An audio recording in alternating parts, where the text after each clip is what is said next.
Hey everybody, how's it going? Hope you're having a lovely day. Today I'd like to discuss the importance of really taking some time to live in an area and take it in rather than allow statistics and news reports to tell you the entire story about where it is that you're looking to move or potentially spend your life or have your business. So one of the things that I did about a year and a half ago is I was doing a live stream, and it really did surprise me because I was around, I would say, 17th Street and Broadway in Manhattan, and somebody was saying, "Oh my God, I can't believe you're walking around there. It's like a war zone." And I commented, I was really curious if that person was being sarcastic or not.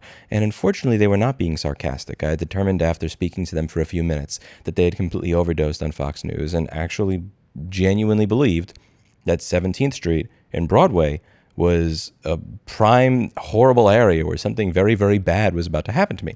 And as most people who live in New York City understand, 17th and Broadway is this is like one of the most expensive areas of the entire city. This is not this is an area where I would feel completely comfortable having my 74-year-old crippled dad walking around without having a firearm or anything else, and he'd probably be just fine.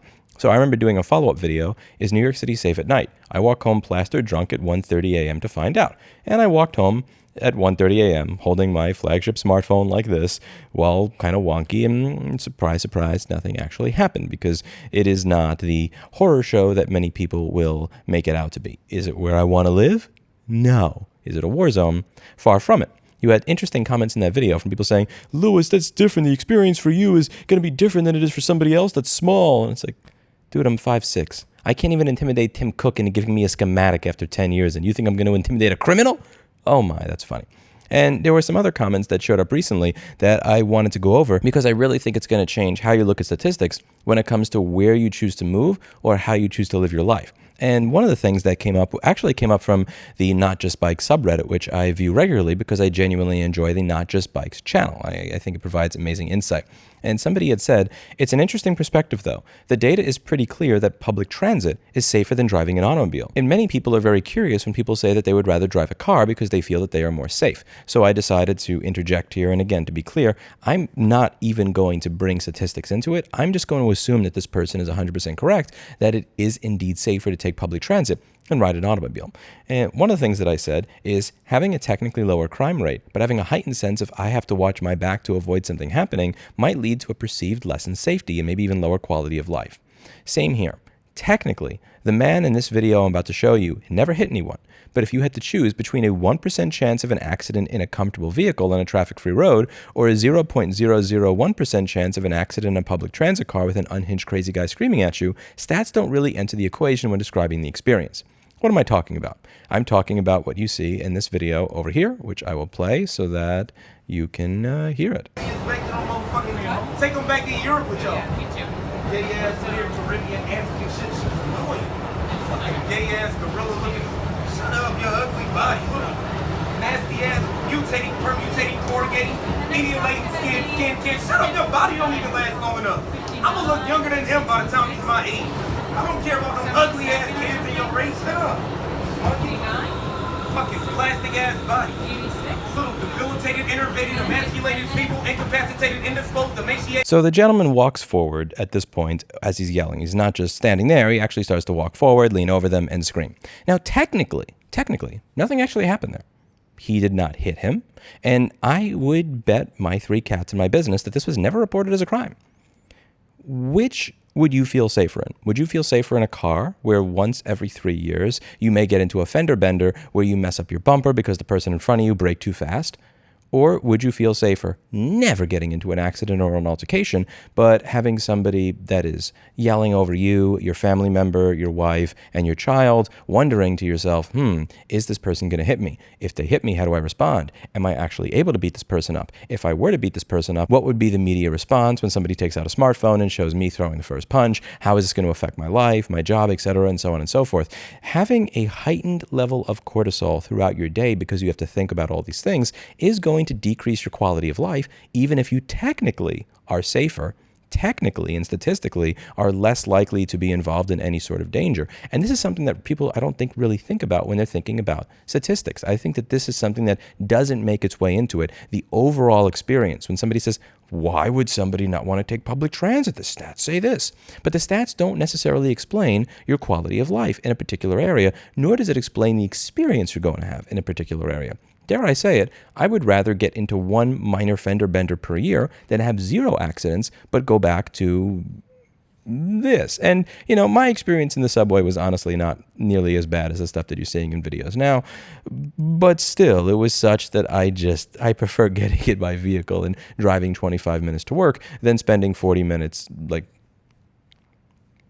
doing this because I have to worry about whether or not there is a crazy person. The other thing you may have noticed here is that nobody's doing anything. Nobody's walking up to that gentleman and saying, hey man, why are you screaming in front of this couple's 6-year-old daughter? They didn't do anything to you. Hey, why are you screaming? Hey, you're scaring this person's kids. Stop that. What is wrong with you? Get away from them. Stop that. That's not cool. Nobody on that subway car is doing that because of 2 things.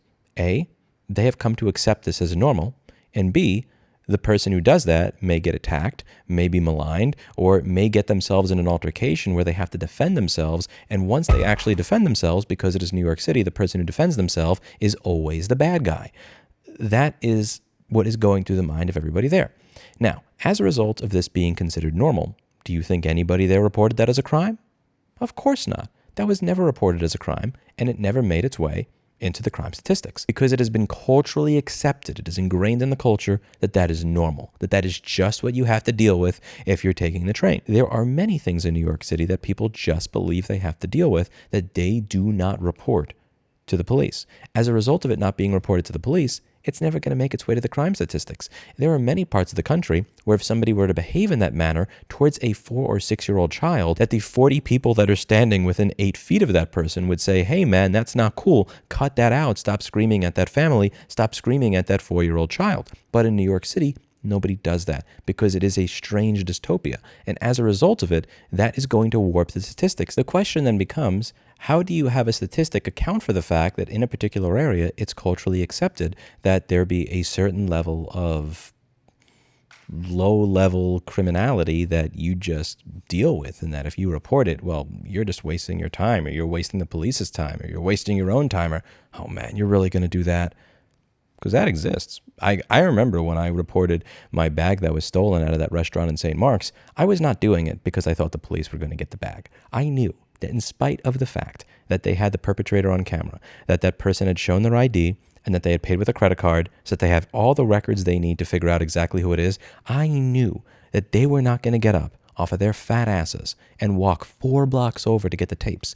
That's not why I reported it. I knew that I kissed that bag goodbye the moment that I allowed it to get stolen. The reason that I reported it is because I don't want them to win. I don't want the people that will post saying, look at how much lower the crime stat is here. Why would you ever say you want to live somewhere else? I don't want them to win. But I also realize that I am in a very ridiculous and petty and stubborn minority that will actually waste 1 to 2 hours at a police station reporting a crime that I know is never going to be solved, simply so that they cannot juice the statistics to claim something that is not actually the case in real life. The other thing that came up that I found interesting that I also responded to in my comments was this. It said 2023 crime stats. It said violent crime, Austin 24%, NYC 28%, property crime, Austin 55%, 24% in New York City. Violent crime is the same. Property crime is more than 2 times higher in Austin. These are the facts. And this was something that I found interesting as somebody who lives here. So it was talking about property more so than violent. And it was the interesting thing here is I honestly thought this would have been the opposite. If anything, I thought maybe violent crime may have been higher in Austin, but property crime lower just from my experience.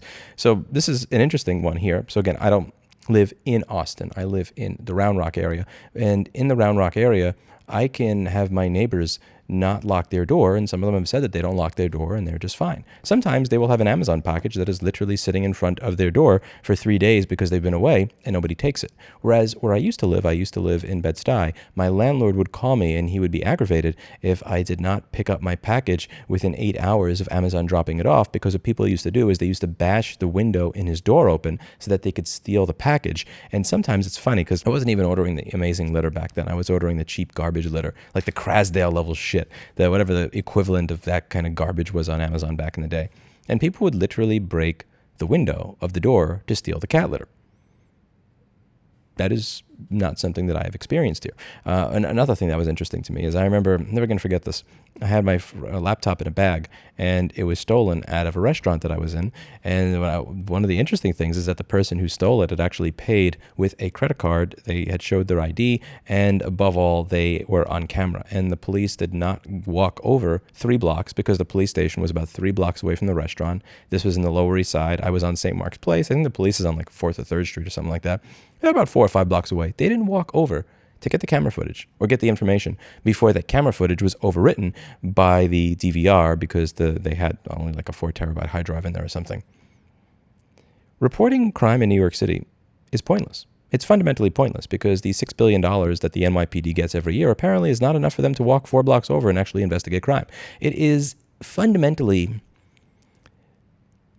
frowned upon to actually report crime in New York City. Nobody bothers doing it. If you get your bike stolen and you say, I'm going to the police, your friends are going to go, why waste the time? It's culturally ingrained that you not do that. So I think it's really important to actually spend time living in a particular area and really taking in the surroundings and understanding things rather than simply reading the statistics, because these statistics can be genuinely different from your actual experience.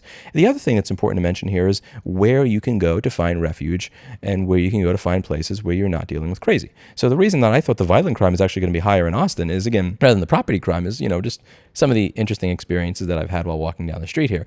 This is a video, very pixelated because I'm stupid enough to use AT&T as my mobile provider, which is one of the worst companies on planet Earth.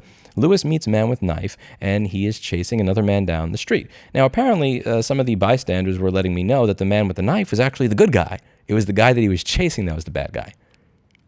Needless to say, I'm not exactly going to take their word for it. Admittedly, I probably should have not been running towards the person with the knife that was chasing somebody else. Anyway, the downtown area is it's a downtown area. Can I leave it at that? However, if I want to live someplace that is sane, where if I were to leave my door unlocked, I would not have to worry, where my neighbors are nice and normal and there's just no crazy. I never see any crazy. I can do that 25 minutes from the city center and actually afford it. Whereas in New York City, if I wanted to live 25 minutes away from the downtown area, I'm either going to be paying out the ass or I'm going to be living someplace where my neighbors steal my cat litter by breaking in the door, or where they realize, I'm not able to steal the bike because I can't cut the lock, so I'm going to cut the handrail that Lewis locked the bike to so that I can take it off. Not kidding, that happened. My landlord was actually pissed because I locked my bike to a handrail, and because I locked the bike to the handrail and they couldn't cut the lock or pick it, they literally cut off the effing handrail. Now, here, because of the way the city is set up, I can live 25 minutes away and have peace, affordably. If I wanted to live in peace, affordably, someplace away from my store, where, again, I'm just not doing this all the time, that's going to be like an hour commute. That's going to be about an hour out of the way. Or it would require that I pay a lot more money than I have as the owner of a 6-person repair company. The next thing to understand here is that when you're looking at these statistics, they will not necessarily always tell the full story if you are only looking at certain statistics. So, for instance, many people that are the type of people that were actually leaving comments in my comment section saying, I can't believe you're on 17th and Broadway. It's so dangerous there. Didn't you see the increase in this, that, and the other? Which I thought were completely unfounded.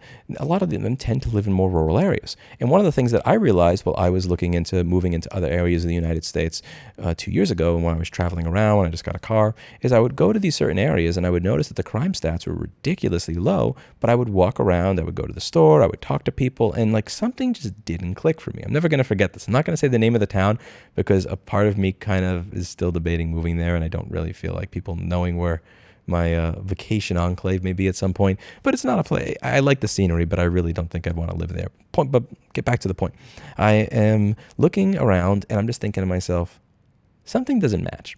So I decided to dig deeper, and what I noticed is while they have a very low rate of homicide and a very low rate of violent crime, what they had is a very high rate of people that went missing. See, in some areas, people don't get murdered. They just go missing. I'm not kidding. I remember looking at that and going, wow, that's a lot of people that just go missing in this particular area. In all seriousness, when you look at some of the rural areas that have very, very low murder rates, you may notice that an abnormal number of people just so happen to go missing, because again, it makes sense. There's so many more places to hide them. There's far fewer witnesses. There's fewer cameras. There's a lower likelihood of the person that actually, did the job getting caught, if you know what I mean. And it's very important to actually spend time in a particular area and really take it in and really experience it. If you get anything out of this video, what I hope you understand is that simply looking at statistics by themselves is not necessarily going to tell you the entire story, because A, you may actually be looking at the wrong statistics that are not going to tell you the full story, or B, the statistics themselves may have been collected in a different area that has a different culture. Again, these things that I've seen people actually report as crime in Austin or Round Rock, it's insane. Like, people are routinely calling the police anytime something small happens, even if they know that it's funny that I find it funny that they do that here, by the way, because in Austin, it takes the police an hour to actually show up to anything, but that's another story in and of itself. One of the other reasons that I decided to live in Williamson County rather than Travis, but that's a topic for another video. If you're in an area where the culture is such that people think it is fundamentally stupid to actually report crime, you are probably going to have a lower crime rate. But above all, the ability to actually get away from this area and spend your time someplace that has a lower crime rate and have it be both affordable and easy to do is something that is going to be very important. I don't spend my entire life at work. I do not spend my entire time in the downtown area. I spend a lot of my time in the area that I commute from, and how easy is it to get to that area?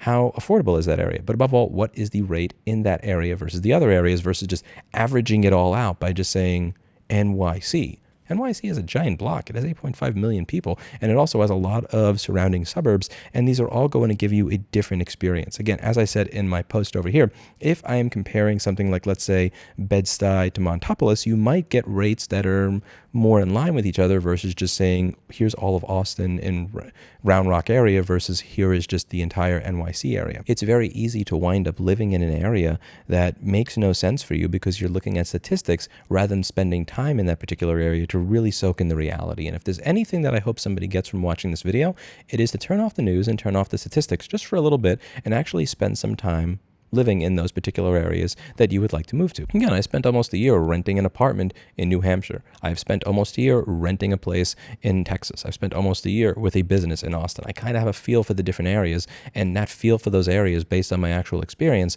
is going to fill in a lot of the gaps that statistics don't fill in, or it's going to point me to which statistics I should have been focusing on that I probably wouldn't have been focusing on if I was just browsing FBI crime statistics from my armchair in New York City trying to figure out where to live. Don't base where you choose to live based on a spreadsheet. Base where you choose to live on the actual reality of that area as you experience it. And by all means, get out as often as you can and try to experience other areas as often as you can so that you have an idea where it is you want to live your life. If you decide that you're going to sit here and go through statistics, you're probably going to be missing out on a lot of things. Because again, technically speaking, this experience in the New York City subway is actually safer than me driving a car to work. Technically.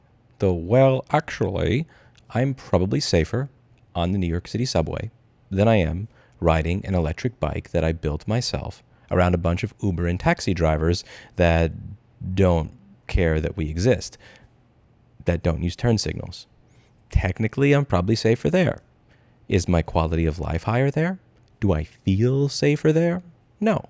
And these things matter when it comes to your personal happiness. And if there's anything I learned from 2020, it's that I value my pursuit of happiness over my pursuit of safety. Would I ever want to deal with that again? Not really. I'm depressed because I'm underground and it's dark and I like sunlight. I'm crammed into a subway car in the L train that has 80 or 90 people standing like this. And then you have to deal with crazy people that'll scream at you and do weird stuff. Or even if they're not going to scream at you or do weird stuff, you have to have this heightened level of awareness and alertness about, oh my God, okay, is that situation going to get it? Is that situation? Oh, maybe I should walk to this side. You have to think about that all the time. What does that do to your quality of life? Technically, you're safer, but are you happier? Probably not. Now, there are other people that may feel different. There are other people that may love and enjoy that experience because they have a different experience than I do and they have a different view of the world than I do. But you're not going to get that out of looking at a spreadsheet. So what I really highly suggest that all of you do is not base where you're going to live or work on a spreadsheet, but base it on your experience and your reality, spending time in that particular area. Again, am I not going to walk home because Fox News says that I live in a war zone? No fucking way. I was more than happy to walk home, and I've done that many times in New York City, from my store in Manhattan to my apartment in Bed-Stuy over the years. Conversely, am I going to believe that I am less likely to be the victim of a property crime in Bed-Stuy than in Round Rock?